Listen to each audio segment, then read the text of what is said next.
So ito naman mga kabayan, gala-gala muna ako pag may time. So ngayon is dito ako sa New Yashima Aquarium.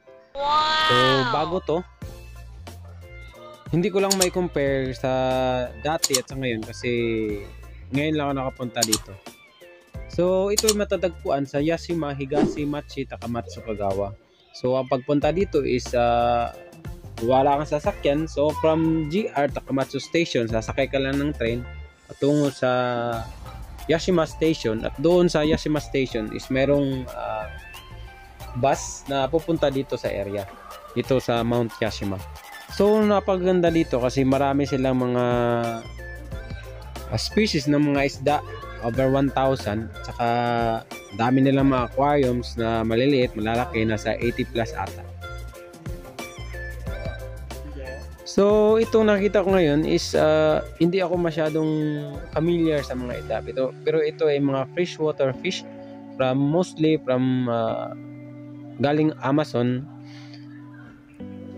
River. So dito is ayan yung red-tailed catfish, so kapamilya ng mga catfish.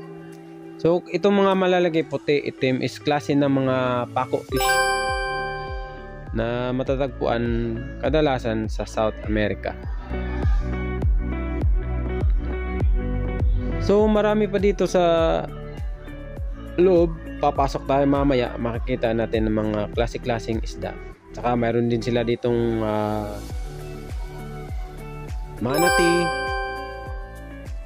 yung Caribbean manatee, saka may mga iba-iba pang species ng mga aquatic animals. So yung entrance dito is napakamura lang. Yung mga high school is or mga adult is 1,500, and then sa mga junior high school or elementary is 700, and then dun sa mga preschoolers, sa mga bata is just 500 yen. So affordable lang talaga na.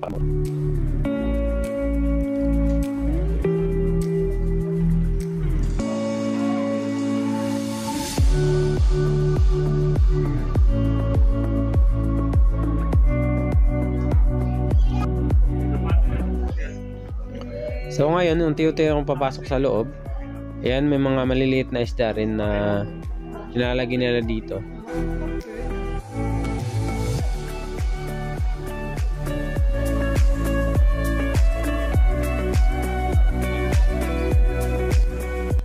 So itong mga maliliit na kulay blue is klase ito ng mga African cichlids na isda. Yan, so napakarami na, napaka-colorful. Napaganda nila tingnan.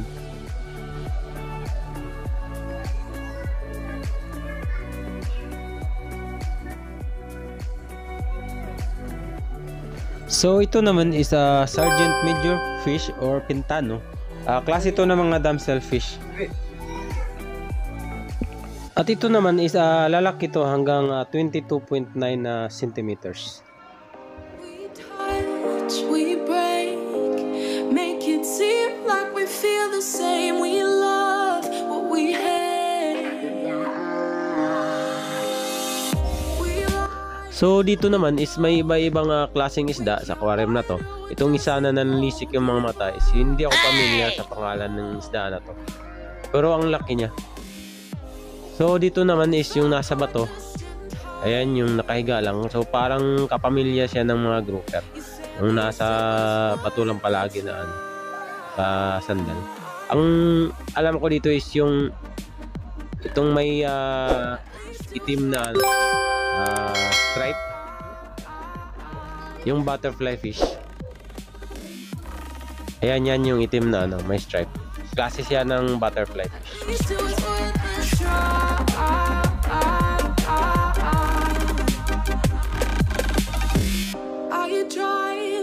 So ito is a giant pangasius or paron shark. So kapamilya to ng catfish.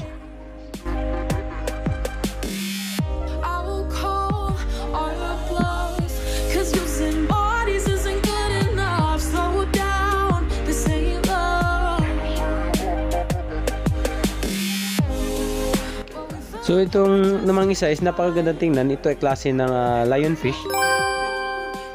Though it is venomous, pero still nakakain kasi yung spines lang niya ang may mga venomous substance. least it was worth a try. So ito is yung Caribbean manatee. Ayan, napakalaki.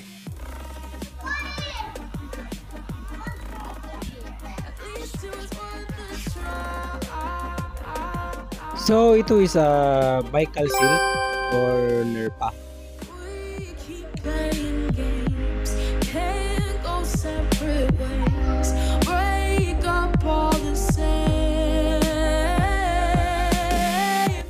We So ito, mayroon din sila ditong shark. Ayan. can't go separate ways, break up all Medyo gutom eh. what we fell apart. So mayroon din silang mga jellyfish. Ooh, you say at least it was worth a try.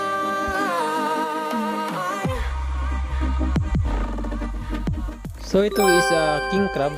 Ito ay kadalasan matatagpuan sa mga malalamig na dagat, at dito sa Japan is mostly found in Hokkaido. So ito ay mga so expensive kasi yung paghuli is kailangan talaga ng effort, mahirap.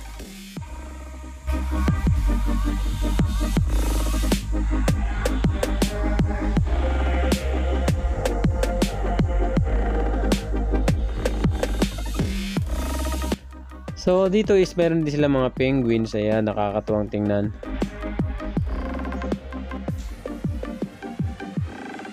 So thank you for watching mga kabayan.